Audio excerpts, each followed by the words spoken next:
দিন তোমাকে আমাকে জন্ম দেওয়ার জন্য তার বেদনা উঠেছিল, তার যন্ত্রণা উঠেছিল, তার ব্যথা উঠেছিল।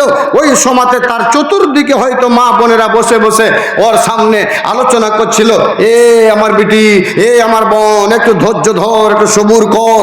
অথচ বারবার বলছিল, মা, মা গো মরে যাব মা, বাঁচব না, বাঁচব না মা, মরে যাব মা, মাগো কোনো ব্যবস্থা করে দাও, মাগো হাসুয়াটা এনে দাও, মাগো দাওখানা এনে দাও, বিষের বোতল এনে দে রে মা, এই মুহূর্তে খেয়ে নি মরে যায়, এটাই আমার জীবনের জন্য ভালো হবে। একটু শুধুমাত্র কোরআনের ওয়াকিয়া আপনাদের জানাতে চাইছি। যুবক রে, আল্লাহ তাবারাক ওয়া তাআলা হযরতে মারইয়ামকে বিনা বাপে একটা সন্তান দিয়েছিল। হযরতে ঈসা আলাইহিস সালামকে আল্লাহ আল্লাহ আল্লাহ মারইয়ামকে আল্লাহ বিনা স্বামীতে স্ত্রী দিল, বিনা স্বামীতে বিনা সৌহারে তিনাকে একটা সন্তান দিলেন হযরতে ঈসাকে। যেদিন হযরতে ঈসা সন্তান পেটে যখন বড় হলো, মানুষেরা জানতে পারলো, ছিছা করে যখন মারইয়ামকে বলল, মারইয়াম রে, তুমি মসজিদ থেকে বের হয়ে, তোমার ডেরা থেকে বের হয়ে তুমি চলে যাও, এখানে থাকার আর তোমার পারমিশন নাই, যেহেতু তুমি একজন হলো নাপাক মেয়ে, তুমি একজন কলঙ্কিনী মেয়ে, তোমাকে থাকার আর এখানে জায়গা নাই। আমার ভাইরা, আল্লাহ তাবারাক ওয়া তাআলা বলছেন, ফাহামালাতুহু ফান্তাবাযাত বিহি মাকানান কাসিয়া। মারইয়ামকে যখন বলা হলো, মারইয়াম তাড়াতাড়ি বের হয়ে যা, এখানে আর থাকার জায়গা নাই, মারইয়াম বের হয়ে গেল। কোথায় চলে গেল? আল্লাহর কোরআন হিসাবে মাকানান কাসিয়া, অনেক দূরে চলে গেল রে যুবকের দল। অনেক দূরে যাওয়ার পর আল্লাহ তাবারাক ওয়া তাআলার কোরআন বলছেন, ফাআজা আহল মাকাদু ইলা জিযইন নাখলাতি, একটা শুকনো খেজুর গাছের তলায় মারইয়ামের যন্ত্রণা উঠে গেল, ব্যথা উঠে গেল। যেখানে যেখানে তাফসীরে কিরাম মুফাসসিরিনে কিরামরা বলছেন, কোন গ্রাম ছিল না, কোন লোকজন ছিল না, কোন জাজাটি ছিল না, কোন মা ছিল না, কোন মহিলা ছিল না। ওই এমন জায়গাতে, একটা জঙ্গলের ভিতরে, একটা ওয়াদিতে, একটা জায়গাতে, একটা শুকনো খেজুর গাছের তলে গিয়ে আশ্রয় নিল। আর ব্যথা উঠে গেল, যন্ত্রণা উঠে গেল। সেই দিন বলেছিল, কালত কালত, এ মারইয়াম, সেদিন তার মুখ দিয়ে বের হয়ে গেল। মারইয়াম বলেছিল, এ আল্লাহ, আমি যদি এই মুহূর্তে মরে যেতাম, আমার যদি মৃত্যু হয়ে যেত, আমার এটাই ভালো হতো, আমার জন্য এটাই যথেষ্ট হতো। ওয়া কুনতু নাসিয়াম মানসিয়া, আর আমি এখান করে মিটে যেতাম, নিস্তনাবোধ হয়ে যেতাম, এটাই আমার জন্য ভালো ছিল রে মাওলা।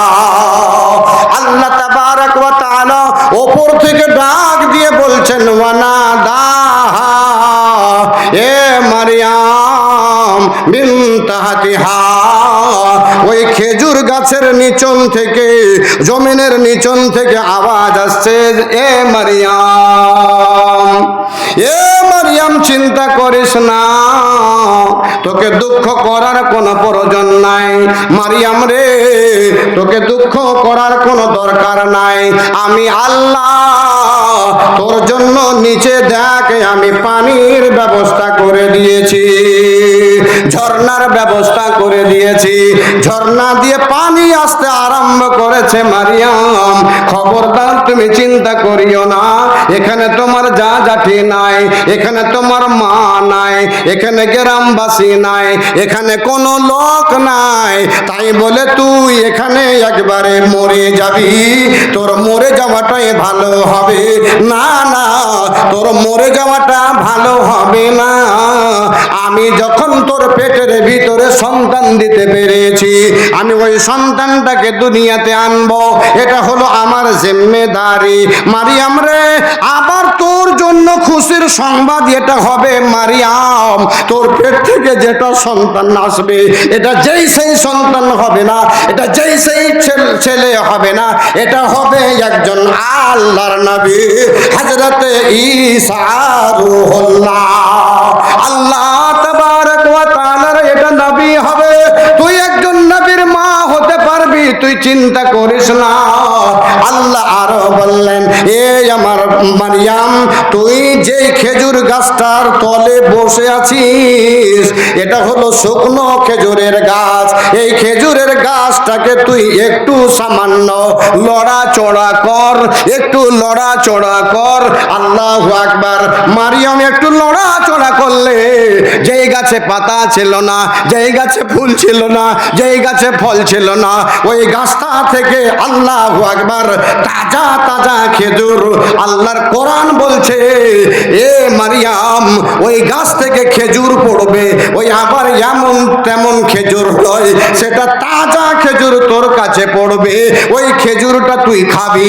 আল্লাহর কোরআন বলছে এ মারিয়াম কুলি ওয়াসরাবি, কুলি ওয়াসরাবি। আল্লাহ রাব্বুল আলামিন বলছে ওই খেজুরগুলোকে তুই খাবি, পানি পান করবি। ওয়া কাররি আয়না, আর যে সন্তানটা হবে রে মারিয়াম ওই সন্তানটাকে তুই দেখবি, আর দেখলে তোর যেন চোখ জুড়িয়ে যাবে। তাই আমি আল্লাহ তোর সাথে আছি, খবরদার খবরদার তুই চিন্তা ভাবনা করিস না। তো হযরতে মারিয়াম শুকনো গাছের তলে আল্লাহ রাব্বুল আলামিনের বান্দি আল্লাহর উপরে ভরসা করে ওই শুকনো খেজুরের গাছটাকে একটু খালি হাত দিয়ে নড়াচড়া করছে, আর যখনই নড়াচড়া করছে ঝরঝর করে খেজুর ওখান করে পড়ছে। আল্লাহু আকবার। এখানে একটা কথা আমার এলাকার মা বোনদেরকে বলে দিতে চাইছি, মারে ওই সেই দিন জঙ্গলের ভিতরে শুকনা খেজুরের গাছের তলে ওখানে কোনো মানুষজন ছিল না, সিজারের ব্যবস্থা হলো না, ওখানে কোনো মানুষজন ছিল না, ওখান করে ছেলেটাকে নাড়াচাড়া করবে তার মতন লোকের ব্যবস্থা ছিল না। সেই দিন মারিয়াম একা পড়ে থাকলেও তার সন্তানটা এমনি হয়ে গেল, তার সন্তানটা এমনি দুনিয়াতে চলে এলো। আর আজ তুমি তোমার বাড়িতে তোমার গ্রামে হাজার হাজার লোক থাকা সত্ত্বেও আজ তোমার সিজার ছাড়া বাচ্চা হয় না। কেন হয় না? আজ বলবো রে মা, একমাত্র তোমার ক্যারেক্টার খারাপ হওয়ার কারণে, একমাত্র তুমি আল্লাহকে ছেড়ে দিয়েছো তার কারণে আজ তোমাকে ওই হসপিটালের মাটিতে গিয়ে ডাক্তারের সামনে অলঙ্গ হয়ে তোমার পেট কেটে বাচ্চা বের করতে হয়। না হলে মারিয়ামের মতো যদি আল্লাহর প্রতি ভরসা থাকতো তাহলে আজ এই মুসলমানদের মেয়েরাকে, মুসলমান মারাকে আজ পেট কেটে সন্তান বের করার দরকারই পড়তো না। মায়েরা আমার, এই বন্ধুরা আমার, এই আমার মায়েরা, ওই মারিয়ামের বাচ্চা সন্তানটা দুনিয়াতে আসলো। আল্লাহ রাব্বুল আলামিন বললেন তুমি ওই খেজুর খাও, পানি পান করো, যেই পানির ব্যবস্থা আমি করে দিয়েছি, আর তুমি সন্তানটাকে দেখে তোমার চোখ দুটোকে ঠান্ডা করো। আল্লাহু আকবার। এ ভাইরা, এ আমার বন্ধুরা, আল্লাহ রাব্বুল আলামিনের নবী জনাবে মুহাম্মদুর রাসূলুল্লাহ সাল্লাল্লাহু আলাইহি ওয়াসাল্লাম বলছেন আমার উম্মতের দল যখন তোমরা বিয়ে করবে তখন চারখানা জিনিস দেখে বিয়ে করিও। চারখানা জিনিস, তার খানদানটা দেখিও, তার মালধন দেখিও, তার সৌন্দর্য দেখিও, আর তার দেখিও ঈমান ভালো আছে কিনা, মজবুত আছে কিনা। আল্লাহর কসম বলছি, এখন যে লোকগুলা কন্যা বউটা দেখতে যায় সেও একজন, মানে কি বলবো খারাপ ভাষাতে, ও হারামি লোক। আর যারা দেখায় মেয়েটাকে যারাও ওই রকমের মানে পাগল লোক, যে বিয়ে করবে তাকে দেখাবে না, দেখাবে কাকে? ওই ওর বাপ আসবে, ওই ছেলেটার বহনু আসবে, ওই ছেলেটার দোষ আসবে, ওই ছেলেটার বন্ধু আসবে, ওই দোষ বন্ধু তার সন ভাই আরো কে কে যাবে তাকে ডাকছে। আর ওকে ডাকিয়ে নিজের মেয়েটাকে সামনে বসিয়ে তখন দেখাইছে। আল্লাহর কসম বলছি, আল্লাহ রাসূল সাল্লাল্লাহু আলাইহি ওয়াসাল্লাম বলছেন হাদিসের ভিতরে, সহিহ শুদ্ধ হাদিস, এই আমার উম্মতের দল যখন তোমরা রাস্তা দিয়ে চলবে, রাস্তা দিয়ে চলতে চলতে ভবিষ্যতের কথা, তোমার যদি সামনে একজন মেয়ে যদি পড়ে যায় আর তুমি যদি তাকে একবার দেখে নাও, একবার দেখলে দ্বিতীয়বার চোখটা যেন সেই মেয়েটার উপরে আর না পড়ে, মেয়েটার উপরে যেন আর না পড়ে। ওই চোখটা দ্বিতীয়বার তুমি চোখ ওর উপরে আর রাখবে না। কি করবে? ওই মেয়েটারই মতো একজন মেয়ে কিংবা একজন স্ত্রী তোমার বাড়িতে আছে, তুমি চট করে বাড়িতে চলে যাও, ওখান করে গিয়ে তুমি নয়ন ভরে তোমার স্ত্রীকে দেখো গা। যদি দ্বিতীয়বার যদি তুমি দেখে নাও তাহলে তোমার চোখের জেনা হবে, দ্বিতীয়বার দেখে নাও তাহলে তোমার চোখের জেনা হবে। খবরদার তুমি দ্বিতীয়বার দেখিও না। তাহলে এবার বলেন, 8টা 9টা লোক যায় আর ওয়াপরের মেয়েটাকে সামনে দিকে বসায়। আচ্ছা বলেন দেখি, যেই লোকগুলো দেখতে গেছে ওই দিন, ওরা কি বিয়ে করবে? ওরা কি বিয়ে করবে? ওরা তো বিয়ে করবে না। বিয়ে করবে যে ছেলেটা, সেই ছেলেটা নাই। এই লোকগুলা তখন বসছে, মেয়েটা সে সামনে বসলো, তখন বলছে মডল গেলছে, মডল মডল তখন কইছে, আজি কেউ আছো তোমরা? আর মুখখানটা উদাম করো না, এর মুখখান উদাম করো। মোড়ল তখন মুখখানটা উদাম করাইলে সর্দার সাহেব গেছে, সর্দার সাহেব তখন বলছে যে হাজি তোমার নাম কি? কইছে আমার নাম জরিনা। ও তখন বাদ হলো। শোন ভাই তখন আর একদিকে বসে আছে এখন চেয়ারে, আর এমন করে যে তাকিয়ে আছে বুঝলেন, এমন করে যে দেখছে না, ওরে বাপরে মনে হয়েছে দূরবীন ফেল হয়ে যাবার কাছে লাগিয়ে দিচ্ছে করে দেখা আছে, মনে হচ্ছে বিয়ে বই করবে। জি শোন ভাই ওকে তাকিয়ে থেকে দেখছে, আর শোন ভাই তখন কইছে আরে না হাজি তুমি ফের লেখাপড়া কিছু করেছ? কইছে হ্যাঁ চলার মতন করেছি, চলার মতন করেছি। আর একটা দোষ গেছে ওর, ও তখন ওই দূরবীন লাগিয়ে এই যে মোবাইলের মতন করে চোখ ধরেছে, ওর কোনখানে কি আছে মুখে, কোনখানে তিল আছে, কোন নাকটাতে একটু দাগ আছে, কোন গালখানে একটু কাটা আছে, সব দেখছে। ওর বন্ধুকে যে কইতে হবে দোষকে, আর ও দোষ কান ধরে ঘুরিয়ে ঘুরিয়ে কয়েছে, দোষ একটু ভালো করে দেখে আসবে, দোষ জুত করে দেখে আসবে, দোষ বলে চোখ যা লাগালছে রে ভাই, হিলাইতে চাহে না। ও তখন কইছে সূরা ফাতিহাটা কহ দেখি, সূরা ফাতিহাটা ও কহাইলে। আর একজন তখন বলছে জোড়া লাগিয়ে দাও। জোড়া লাগিয়ে দিলে 14 বাপ বেটা গোষ্ঠী যে ওখানে বসে বসে বলছে যে প্রশ্ন করছে আর দেখছে, প্রশ্ন করছে আর দেখছে। ওরা মধ্যে মধ্যে তখন কইছে হাজি চলবে জি, ও তখন কইছে হ্যাঁ চলার মতন আছে। আর কোথাও হচ্ছে আমার লোক হ্যাঁ চলবে, কইছে হ্যাঁ চলার মতনই আছে। মানে জুবজাত করে দেখার পর তখন কইছে হ্যাঁ চলার মতন আছে। এবার বলেন আল্লাহ রাসূল যদি বলেন রাস্তা দিয়ে চলতে গিয়ে ভবিষ্যৎ যদি একটা মেয়ের উপরে তোমার নজর পড়ে, তাহলে দ্বিতীয়বার তুমি নজর ফেলিও না, বাড়ি চলে যাও। তোমাকে কে পারমিশন দিলে হয় যে তুমি 14টা লোক যাওয়ার পরে ওখান করে বসে বসে তুমি মেয়েটাকে দেখবে? তুমি যতক্ষণ দেখেছো, মাওলানা আজিজুর রহমান বলে যাচ্ছি, তুমি যতক্ষণ দেখেছো তুমি চোখের জেনা করেছো, তুমি চোখ দিয়ে জেনা করেছো, তুমি হারামি কাজে লিপ্ত ছিলে, তোমার জন্য জায়েজ নয়। জনাবে মুহাম্মদ রাসূলুল্লাহ সাল্লাল্লাহু আলাইহি ওয়াসাল্লাম বলেন আমার উম্মতের দল যে বিয়ে করবে যে মেয়েটাকে, আল্লাহু আকবার, তুমি যেও, তুমি যাওয়ার পরে মেয়েটাকে সুন্দরভাবে দেখে তাকে তুমি বাছাই কাছাই করে তোমার মন যদি হয় সেটাকে সাপোর্ট নিয়ে সেটাকে তুমি পছন্দ করে বাড়িতে বিয়ে করে আনিও। বাড়িতে বিয়ে করে নিয়ে আসার পরে তার সাথে তুমি জিন্দগি কাটায়ও, কোনোদিন তোমার অসুবিধা হবে না, তোমার কোনোদিন দুঃখ হবে না, বাড়িতে তোমার স্ত্রীর সাথে ঝগড়া হবে না। আর যখনই তুমি মডেলের কথায়, তোমার দোস্তের কথায়, তোমার বন্ধুর কথায়, তোমার কোনো ভালোবাসার কথায় যখন তুমি বিয়ে করবে, আল্লাহর কসম বলছি তোমার বাড়িতে শান্তি হতে পারে না, তোমার বাড়িতে কোনোদিন শান্তি হতে পারে না, তোমার স্ত্রীর সাথে অশান্তি থাকবে। মহান আল্লাহ রাব্বুল আলামিনের, মহান আল্লাহ রাব্বুল আলামিনের বান্দীরা কোনোদিন ওই ব্যথা যন্ত্রণাটা মনে রাখতে পারে না। তো তোমার আর আমার মতো সন্তানের, তোমার আর আমার মতন ছেলের সাথে একবার থাকার পরে, একটা সন্তানকে নেওয়ার পরে দ্বিতীয় সন্তান নিত না, ছেড়ে দিত সন্তান নেওয়া, বাদ দিয়ে দিত সন্তান নেওয়া, নিতই না এরা। কিন্তু মনে রাখতে পারে না, অবলা এরা, সরলা এরা, বড় মোহাব্বতের এরা, এই জন্য খুব নরম দিলওয়ালি এরা, এই কারণে এরা বাঁচতে পারে না, এরা বুঝতে পারে না, এরা ছেড়ে দেয়। নাম্বার 2, যতই মার ধর করে স্বামীতে, আল্লাহু আকবার, একদিনও ঘুচা দেয় না। কাইলা কোন দেখা 3 মাস আগে তুই আমাকে মানুষ নিলে কাইলা, ফের তুই আজ আমাকে গাইল ভজত করছি, 6 মাস আগে তুই মানুষ নিলে ঠোঁটা, এই বুচা তুই মানুষ নি আমাকে। কোনোদিন এই কথা বলতে পারে না। কেন বলতে পারে না? এই জন্য বলতে পারে না, যে তারা মনেই রাখতে পারে না যে কখন আমাকে মেরেছিল আমার স্বামী। আল্লাহু আকবার।